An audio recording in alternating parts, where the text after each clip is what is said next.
меня к вам вопрос снять, прошу прощения. У меня ситуация такова. Я замужем 15 лет. Так. Супруг у меня при мамате, в принципе, когда замуж входила, тоже об этом знала. У него есть дети от первого брака. Этих детей я принимала, наоборот, как сказать, любила, наоборот, ценила все такое. Ну, бывшую жену тоже принимаю, ценю, потому что я понимаю, что, да, Адам полосвойный, но она нам покоя не дает. Каждый раз что-то придумывает, каждый раз что-то, не знаю.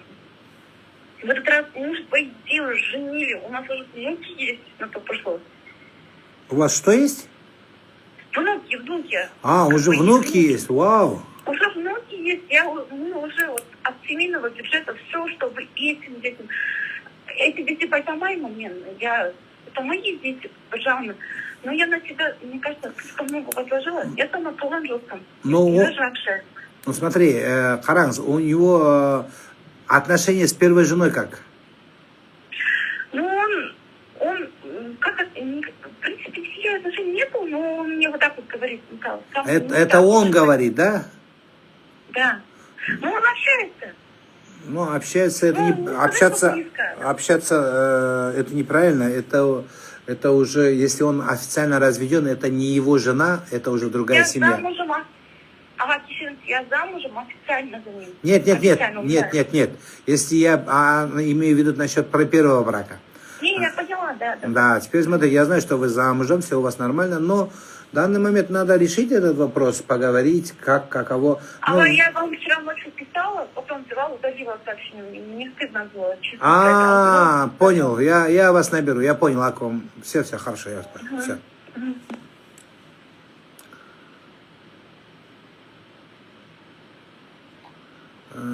Енді не болса соны қоя бермей, енді әр жағдай әртүрлі болады, айналайын. Әр жағдай, әр семьянікі әртүрлі болады. Бәріне бірдей не қылған үкім жүрмейтін шығар. Мұхаммед Амин деген есім ауыр емес па дейді. Жоқ, ауыр емес, жақсы. Бірақ ер адам мен ақылдасып қойғандарың жақсы болар деп айтқан болар едім. Ассалаумағалейкум, Алқа радиосы. Саламатсыз ағай. Саламатсыз ба? Мен айтайын дегенім, менің жаңағы ата-анам маған рұқсат береді. Бірақ бұл жерде енді күйеуім жақтайсың дейді, жаңағы. Енді күйеуім жақтайын десем, бала шағамды жаңағы үйге барса, анда сонда жылына бір барады, сонда да рұқсат береді. Енді бала шағам жақтайын десем, әке-шешем шығады, күйеуім жақтайсың деді. Ажырасам десем, рұқсат тағы. Сөйтіп қазір ата-анам арасында онша жақсы емеспін. Өзің әке-шешеңмен ба? Иә, өзім ата-анамда. Енді күйеуім де былайша жақсы да, барлығын істейді. Бірақ енді кейбір кезде жаңағы соның айтқанын істесең көп жақтайсың деп маған еңкей береді да. Кейбір сол үшін ұрысып қаламыз екі ортада. Сен күйеуің жағында бола бер. Күйеуің сенің өмірлік жарың, Құдай қосқаның, сондықтан айналдым, күйеуің жағында болғаның жақсы.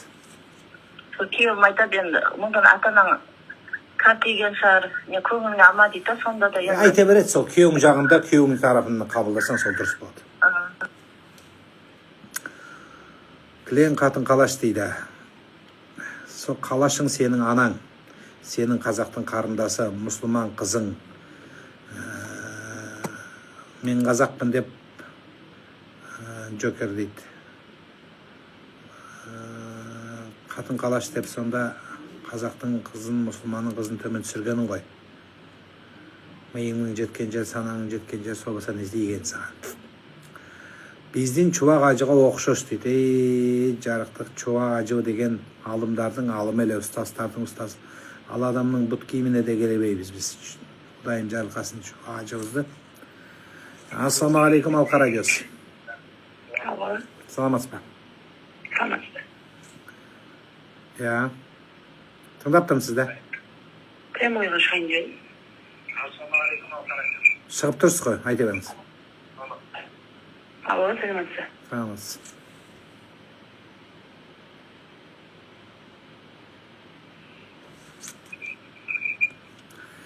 Нұреке, мен ислам дінін қабылдағым келеді. Көп қызығушылық танытамын. Бірақ толығымен сүңгіп кетуге қорқынышым бар дейді. дін қорқыныш әкелмейді, дін сізге бақыт әкеледі, сенім әкеледі, өміріңізге қуаныш әкеледі. Егер сіз оны дұрыс түсіне алсаңыз, сізге дұрыс түсіндіре алса, сондықтан жүрегіңізді ниетіңізден айналдым, сіз келесіз. Ал туралыққа келсем, осы қабылдасам деген сөзіңіздің өзіне Құдай береді сізге. Алла разы болсын. Келесіз, жақын жерде мешітке барып, имамдармен сұхбатты құрыңыз, сізге көмек береді сөзсіз. Браттан базар жоқ айзамызға рахмет. Мені бір оқымадыңыздар дейді, мен оқыдым бір рет. Бала көтеру үшін қандай дұғалар оқы дедіңіз, ұмытып қалдым. Астағфирулла деп қысқа айта беріңіз.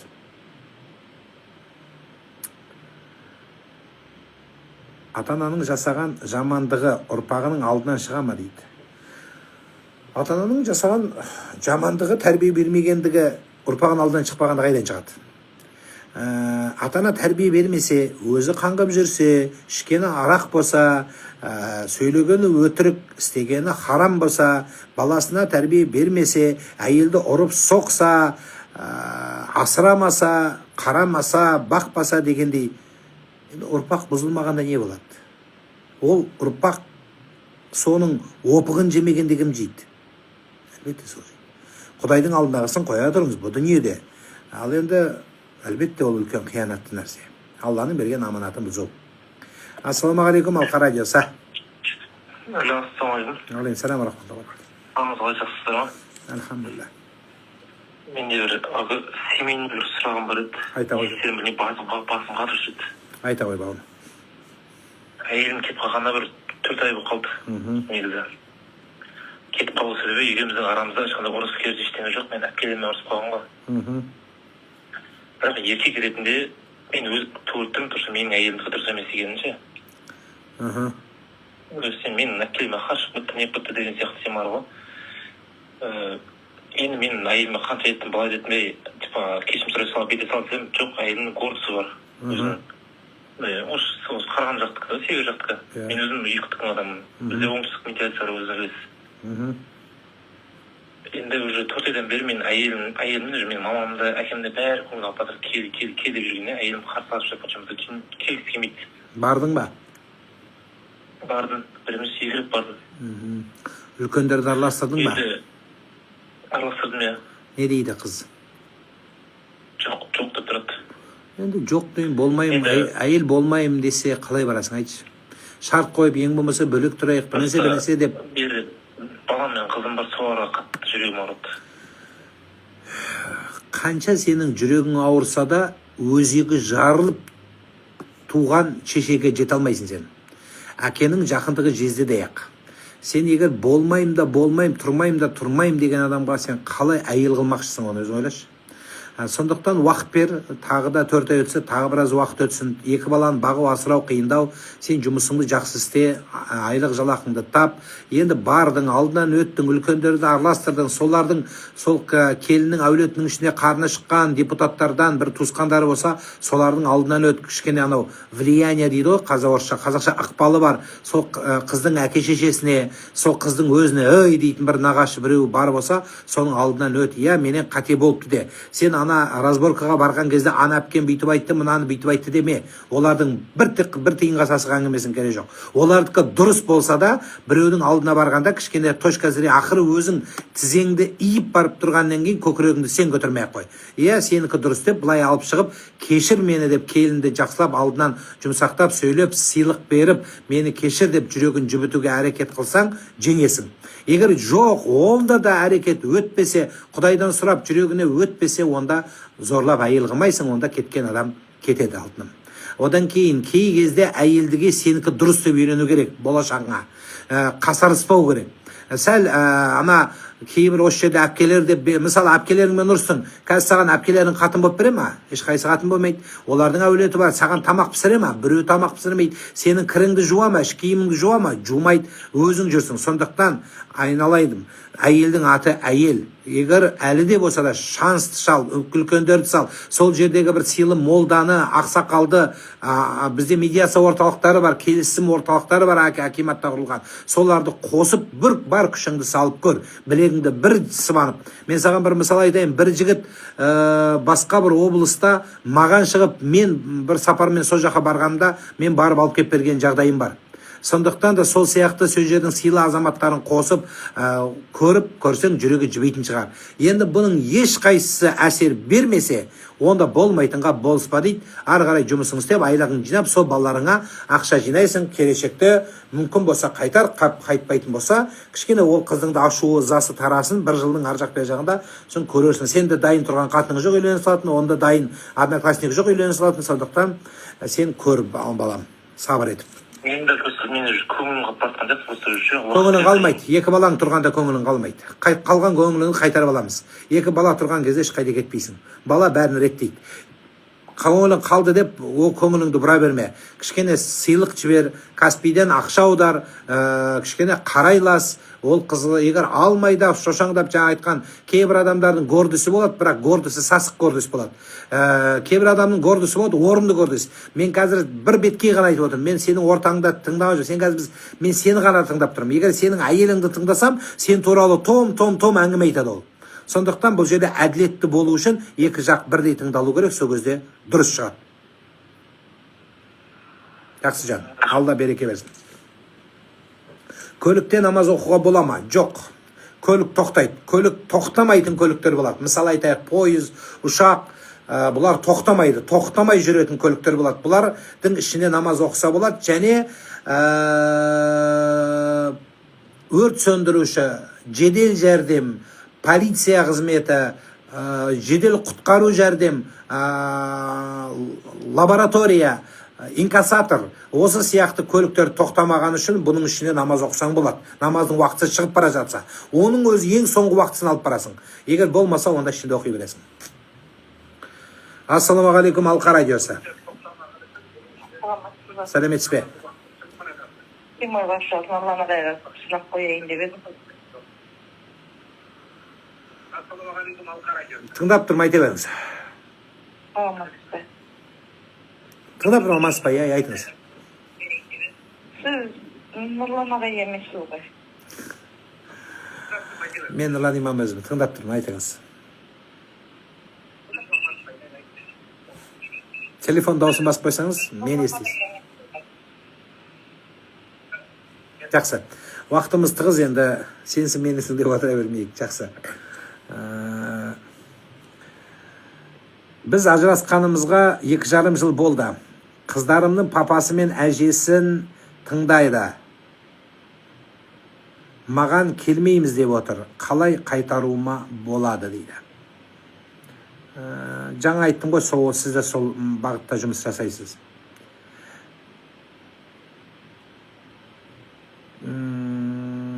Намазды қазақша аударылған түрінде оқуға бола ма? Жоқ, болмайды. Намаз араб тілінде оқылады, Құран араб тілінде оқылады. Бірақ намазда қандай Құранның аятын неде оқып тұрмын деп аудармасын, переводын қарасаңыз болады.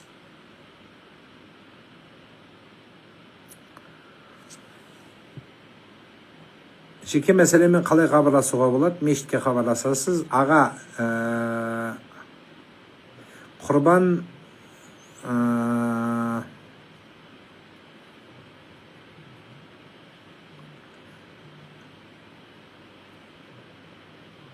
құрбан малдың шикі үш басына таратқанбыз. Дұрыс па? Әлде үйде шақырып асып берген дұрыс па? Дейді. Екеуі де дұрыс. Күйеуіңізбен ақылдасып көріңіз, қайсысын ыңғайлы, соны жасасаңыз болады. Екеуінде де пайда бар. Шикі таратқаныңызда да пайда бар.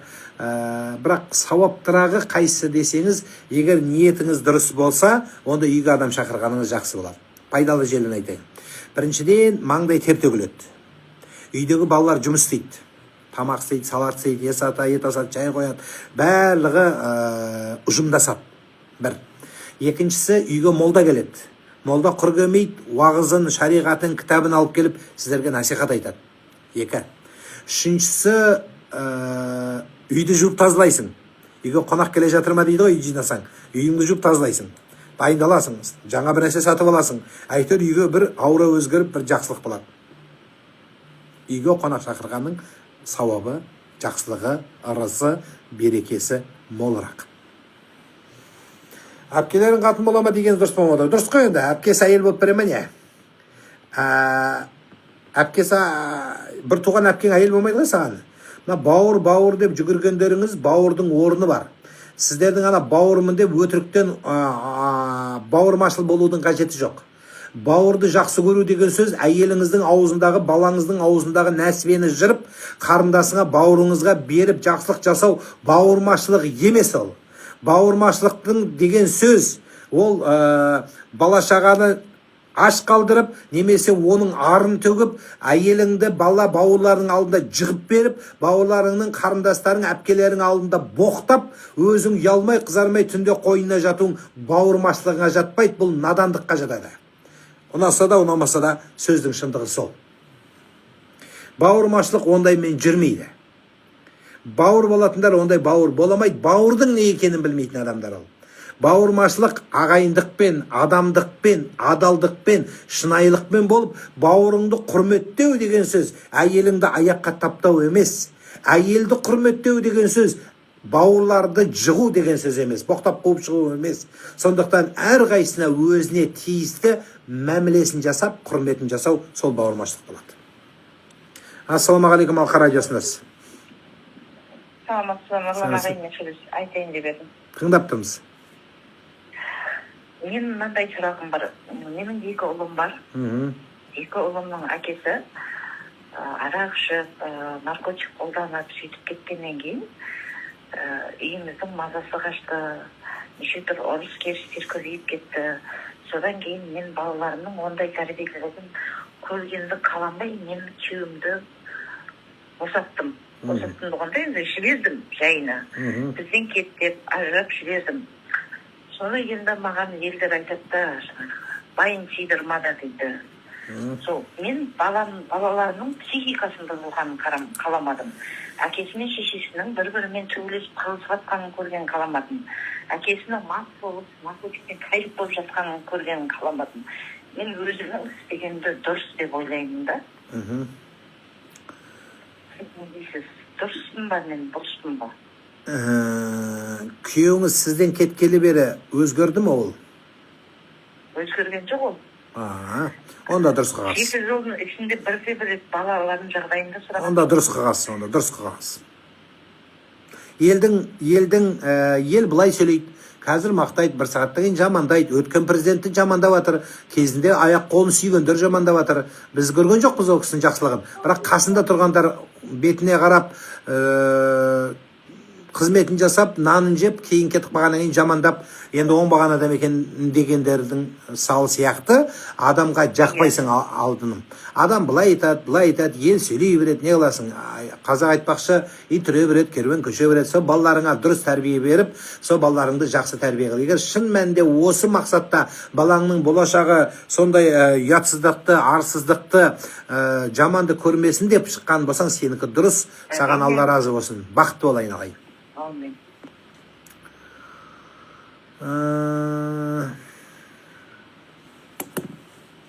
Елдің айтқан не керек дейді.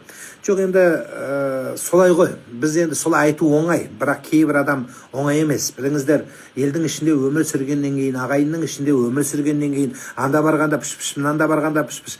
Адамның өзі де арсыз болу керек, егер елдің сөзін тыңдамайтын болу үшінші. Адам ондай деңгейге жету өте қиын. Тіпті елдің сөзін тыңдамай қоятын, сен туралы өлең жазса да маған бәрібір дегендердің барлығы сол сөзден қорқады, сол сөзден қашады. Сөйтіп сондай қылып жазып қояды статусына, сторисіне. Ой, мен ешкім сөзін тыңдамаймын, маған бәрібір деп. Ондай адам арсыз болып кету өте қиын. Біз бәрібір елдің ішінде өмір сүргеннен кейін сөз естіледі, сөз айтылады, бірақ айтуға оңайды, тыңдама олар деп. Бірақ шын мәнінде онымен өмір сүру өте ауыр. Оған білесіз бе, түндері жылап шығасың. Өйткені біздің Ахметтей аталарымыз айтқандай, сенің жауың айдаладағы бөтен діндар, дінсіз біреу емес, өзінің жақындарыңнан арт жағынан кеп пышақ тығып алған кезде ойсыратып ахуалың қиын күйге түседі. Соны жеңу керек болады, сол ауыр. жүктімін 36 апта өзім әрең жүрмін, бірақ күйеуімнің көңілі толмайды маған. Тірлік істемейсің деп бәле іздей береді де. Күліп қой, ақас дейім, Құдай қаласа деп қой. Ерекспей қой. Мен бала туайын деп жүрмін, осы 36 апта, оның ішінде угрозаңды айтып, соның ішінде тағы бір нәрселерді айтып, анализдеріңді айтудың керек жоқ. Сен тұрып алда, иә, Құдай қаласа істеймін деп күліп қоя бер, бол. Басқа күйеу жоқ. Күйеудің сөзін тере берме. Енді күйеуіңдікі де қателік, оны бәрібір саған айтқаннан пайда жоқ. Сенікі қателік екен деп менің сөзімді қиып алып, оған Алқа радиода видеоны жіберіп, ол бізді сенімен мені қоса екеумізді бірақ боқтағанша, сен құлағың үйреніп қалды, ештеңе етпейді, үндемей-ақ қой. Сенікі дұрыс дей бер, болды. Менің жазғанымды оқыңызшы дейді. Оқыдым. Аға, сәуір айында сіңілім қайтыс болып еді, иманды болсын. Кеше алдыңғы күні түсімде көріп жүрмін. Дауысы шыққан соң жүгіріп барып едім, таппадым, жылап жатырмын. Түсімде дейді. Таппай жатқаның сол орынсыз шектен шығып қайғырғандарың ескете. Ес деген ессіздікке келеді. Сондықтан солай қайғырған, яғни естерің жинаңдар, оған сендердің жылап қайғырғандарыңнан пайда жоқ, дұға қылу пайдалырақ. Ассалаумағалейкум, Алқа радиосы. Саламатсыз ба, айтыңыз. Сұрақ қояйын дедім, айтыңыз. бір жасқа толған баланы тұсауын 2 рет кесуге болады ма?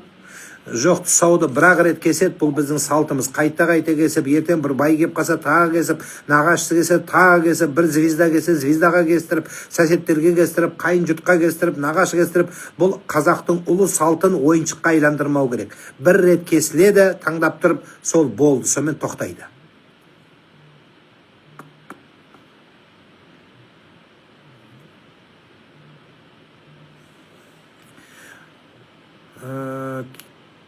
«10 жыл болғанда күйеуімді жеңдім» дейді. Жеңесіңдер дейді қыздар.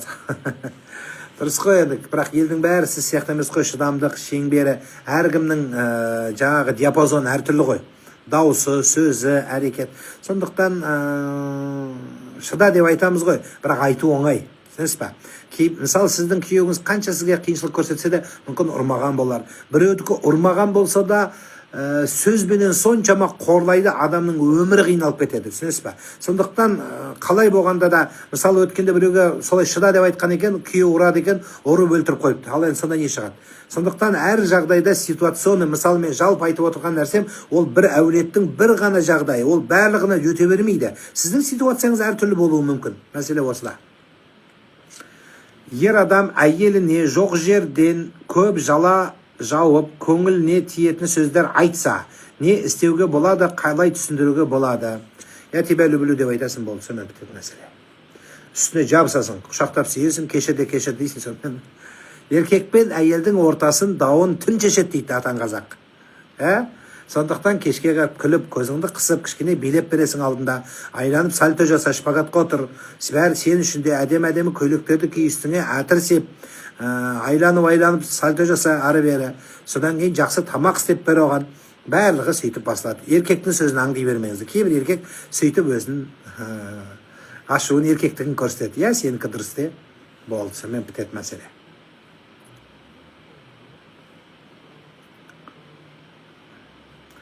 Аға, қаза намаздан соң аятыл күрсін салауат оқу керек пе? Жоқ. Бірақ оқысаңыз ешқандай тыйым жоқ, оқи аласыз.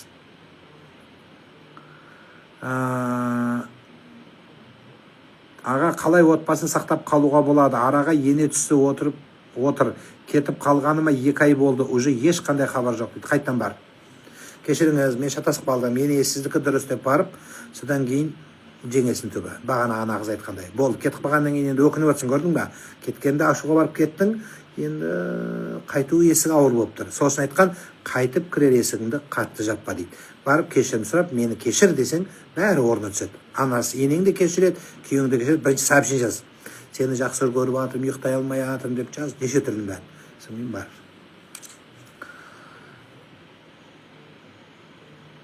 Аға, күйеуім мені кемсітіп сөйлейді. Үйде кез келген жерде қалай болса солай сөйлейді. Мен шаршадым, жас емеспін, 45-ке келдім. Оның үстіне арақ жеді дейді.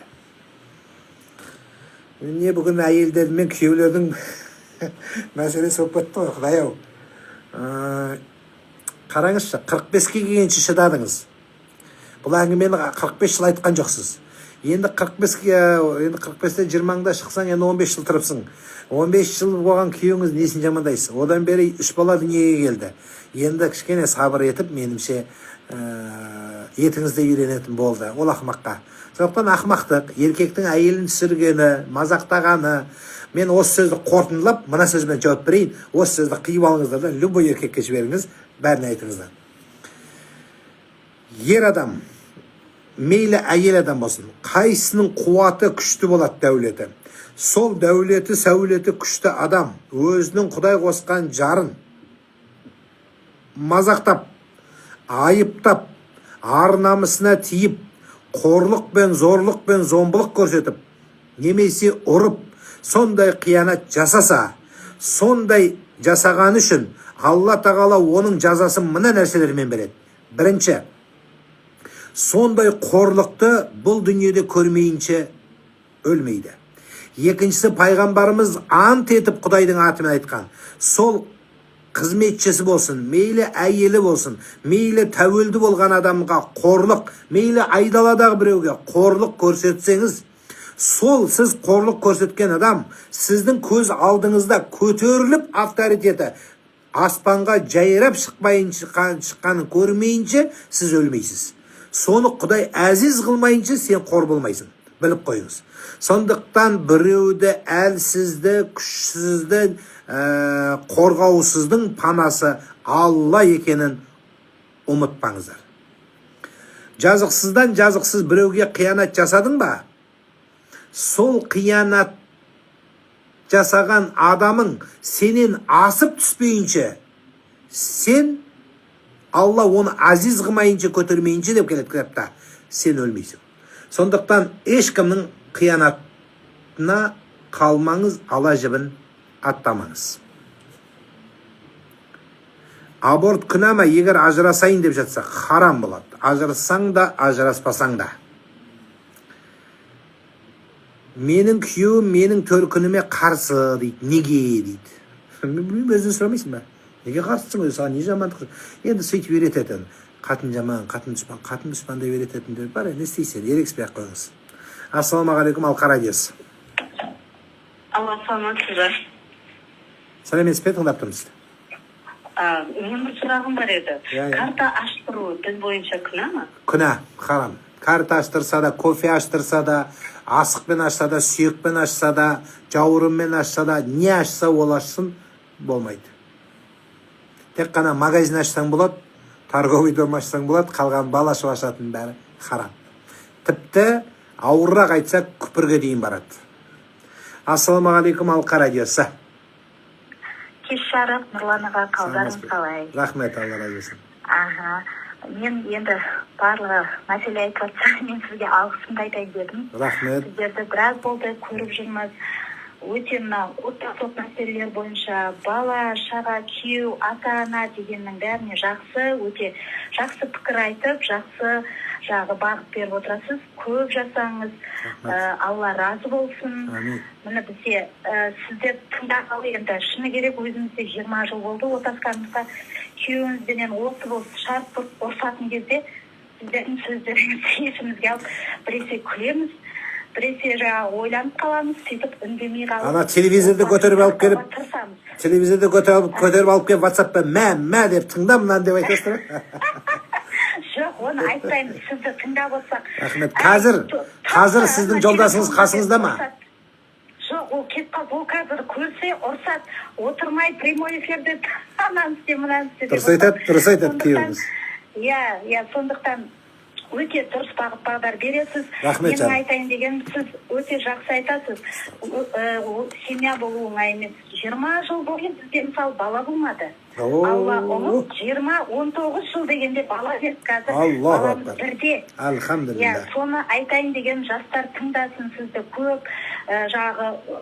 Сіздің жақсы жақтарыңызды тыңдап, отбасылық шыдамдылықтың қандай керек екенін, тәрбиенің үстінде шыдамдылық деген бар ғой. Соның бәріне төтеп берсе, өте бақытты семья болады. Сондықтан жастар мына жерде тыңдап тұрған шығар. Бәріне жақсы не тілеймін. Ғажап, рахмет. Рахмет. Болды енді, осыдан кейін не керек енді? Осыдан кейін рахмет айтып қоштасайық. Алла разы болсын. Аман болыңыздар, бар болыңыздар. Сіздерден өтініш, біздің хақымызға, біз байқұсқа дұға қылып қойыңыздар. Алла разы болсын. Аман болыңыздар. Келесі жұмада 20:00-де Алқа радиосында жүздесейік.